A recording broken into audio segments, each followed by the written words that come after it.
Le risque est grand, lors d'un hommage, de ne parler que de soi. La pensée de ce risque m'inquiète, parce que de Robert ici, je n'ai rien à faire entendre, disons, sur le plan institutionnel, qui n'ait déjà été formulé.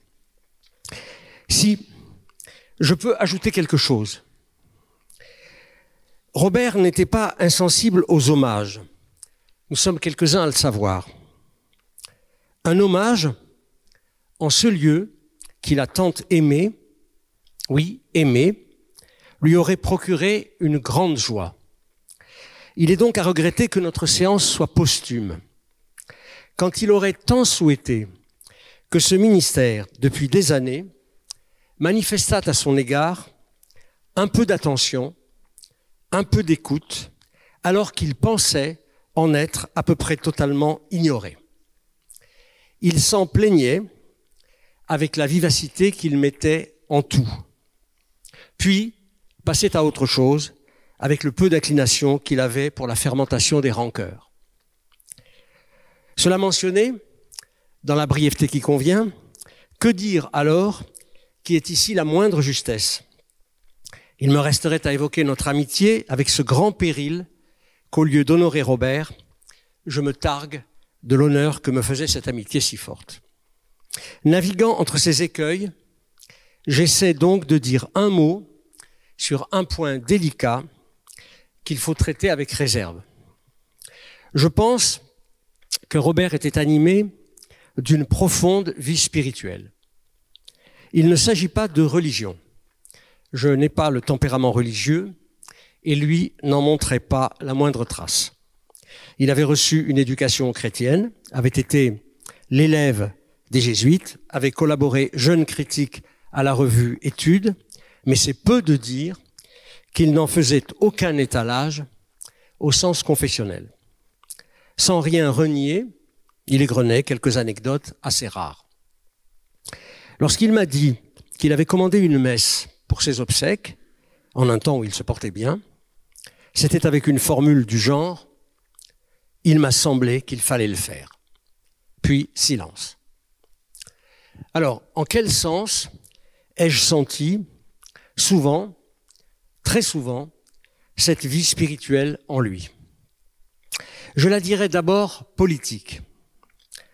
Son goût intense de l'action publique était nourri par une idée très haute de la construction républicaine et avec elle, par elle, de la France. Aucun nationalisme là, est-il besoin de le dire. Mais justement, une pensée de la République française comme une sorte de vocation morale, d'aventure de l'esprit, engagée dans la vie commune. Il en aura été exemplaire, un serviteur, parfois souffrant, mais jamais en défaut, comme chercheur, professeur, agitateur d'idées, directeur. Cependant, la conception qu'il se faisait de ce service ne tenait pas au rang nécessaire, mais subalterne, de l'utilité, de l'efficacité utilitaire. Son dévouement était habité par une passion morale, bien plus haute. Cette spiritualité que j'évoque, je la dirai ensuite littéraire.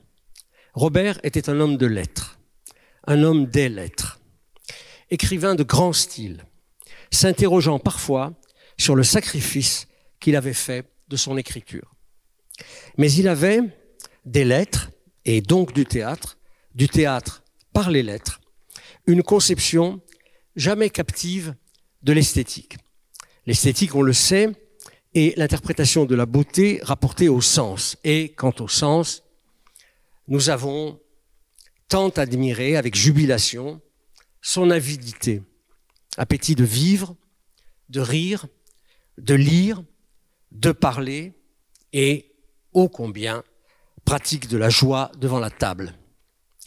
Pourtant, sa vision des arts et lettres était creusée par une noblesse d'âme, une vue élevée de l'humain, ou par ce qu'il appelait, souvent pour en déplorer le manque, une pensée dans les arts, une pensée à même le corps vivant des littératures et qui faisait vibrer l'échange très tenu, intense, fraternel qu'il menait avec les hommes et les femmes de la scène. Enfin, cette spiritualité était, risquons le terme, d'existence. Ici, la délicatesse est plus qu'ailleurs requise. Ce dialogue d'âme, j'ai cru l'entendre, toujours de façon réservée, ou comme il aurait dit, sotto voce, dans la considération de la mort. Non pas de la mort imminente, je n'étais pas là, mais à mesure que montait l'âge, de la mort devant. Cet homme qui condensait la joie, le goût, la faim de vivre, par sa truculence, ses éclats, sa santé, pensait discrètement, silencieusement, noblement, spirituellement, à l'échéance, avec dignité et une infaillible pudeur. Ne voyez dans ces paroles aucun Dieu caché. Je ne me souviens pas que nous ayons jamais prononcé le mot dans nos entretiens fidèles. Non, il s'agit de l'esprit et de l'énigme de sa destination. J'en percevais sans cesse en lui la présence, le souci, le vibrer. C'est en quoi son amitié, dont je crois pouvoir dire qu'elle s'intensifiait au long des décennies, nous avions commencé par l'échange professionnel, puis avions traversé de mémorables orages où nos deux tempéraments méditerranéens avaient pu exercer leur vigueur croisée, puis avions glissé peu à peu dans le délice de la conversation insatiable. C'est en quoi son amitié, dis-je, a toujours été, toujours plus au fil des ans, une leçon. J'essaie de la retenir comme on s'accroche à un fil. Merci, honneur à lui, avec révérence et tendresse.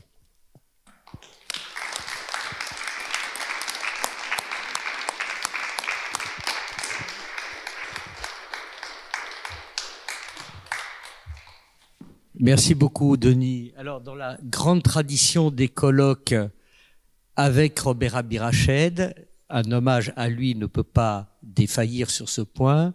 Les échanges prévus avec la salle sont squeezés par la verve et surtout le fond de ce qu'avaient à nous rapporter les orateurs. Mais comme vous l'avez peut-être remarqué, la moyenne d'âge de la tribune, et j'y suis rattaché, a évidemment cheminé aussi avec Robert. C'est pourquoi j'aimerais bien que le dernier mot, David, je te fais cette invite, appartienne à quelqu'un qui, à Nanterre, continue à travailler à la fois en pensée et en art. Ce sont des mots très très courts, Marivol, je vous rassure, juste avant la conclusion musicale, pour dire que à Nanterre et dans le théâtre, la vie continue. Voilà. Ben, j'y croyais plus. Oui, alors non, c'est vrai que, enfin, je trouve ça assez inattendu. Je pensais pas prendre la parole, mais en écoutant tout ce qui a été dit, je m'aperçois à quel point, en réalité, je me suis trouvé toujours dans les pas de Robert Abirached, que je crois connaître depuis toujours, hein, à tel point que je ne me souviens plus quand je l'ai rencontré. Et c'est vrai que je l'ai rencontré parce que figurez-vous que j'ai commencé le théâtre avec la fille de Claude Évrard et de Daniel Ajoret, Marie. Et donc, je l'ai connu en amitié, Abirached, par ce biais-là, puisque, comme l'a dit Jean-Gabriel Carasso, il était ami avec les gens du théâtre, et en particulier, enfin, ses grands amis, c'était Avron et Évrard. Quand je suis arrivé à l'université de Nanterre en tant qu'attaché temporaire d'enseignement et de recherche, mais même avant ça, mon premier poste, ça a été à l'université de Caen, donc créé par Robert, le centre d'études théâtrales créé par Robert Abirached. Et quand je suis arrivé à Nanterre, le premier événement, grâce à Jean-Louis Besson, qui m'a fait venir comme attaché temporaire d'enseignement et de recherche, ça ne s'invente pas, le premier événement auquel j'ai assisté, c'était les adieux de Robert Abirached, en fait, cette année-là. Et ensuite, on m'a dit, bah, si tu peux squatter le bureau qui était celui de Robert Abirached. Et auparavant, quand j'avais fait ma maîtrise, je l'avais intitulé La crise du personnage dans le théâtre d'Armand Gatti. Donc tout ça, finalement, il y a une espèce de lien. Mais ce que je voudrais dire pour terminer très très rapidement, c'est que c'était effectivement quelqu'un de très attentif, et moi j'en ai profité, j'en ai bénéficié, aux artistes, aux créateurs, aux écrivains. Donc moi j'ai commencé dans le théâtre en voulant immédiatement écrire et mettre en scène ce que j'écrivais. Il a toujours été là, en fait. Il a été là dès les premiers temps. Il est venu voir les premiers spectacles, les premières maquettes. Et en fait, j'ai été aidé par cette génération-là, qui est la génération de la décentralisation, parce que évidemment, il a été aux affaires entre 80, mais il est aussi très lié aux 2 décennies précédentes, où s'est inventée la décentralisation française. Alors c'est vrai que mon père Jean Lescaut était aussi un bon soldat de cette décentralisation, et c'est comme ça aussi que j'ai entendu parler de ces personnages. Mais lorsque j'ai fait cette première maquette en 1998 dans un petit théâtre qui s'appelait le Théâtre des 50, je l'ai vu s'éloigner, marcher comme ça, cheminer avec Gabriel Garand. Ils sont parlé tous les deux. Et puis quelques semaines plus tard, Gabriel Garand m'a appelé pour me proposer de venir reprendre ce spectacle dans son théâtre, qui était à ce moment-là le Théâtre international de langue française, à la Villette, qu'il avait créé, puisque Garand est quelqu'un qui sème des choses partout où il passe. Et je suis persuadé que Robert Abirached a eu une influence, en fait, que leur petite discussion portait là-dessus, qu'il lui a dit si ça t'a plu, invite-les. Et Garand a fait ça de manière très très généreuse et très gratuite, et c'est comme ça que tout a commencé. Donc j'ai toujours considéré comme une figure un peu tutélaire, une bonne fée du théâtre qu'il a été pour moi, mais qu'il a été pour tant d'autres personnes. Voilà. Merci David. Donc David Lescaut, auteur, dramaturge, metteur en scène, dirige actuellement le département des arts du spectacle de Paris-Nanterre que Robert a si longtemps dirigé. Je me tais maintenant. Paul, c'est à toi de nous dire, à ta manière, voilà, le sentiment que tout cela t'a fait éprouver. Une dernière mélodie que vous siffloterez peut-être en rentrant chez vous.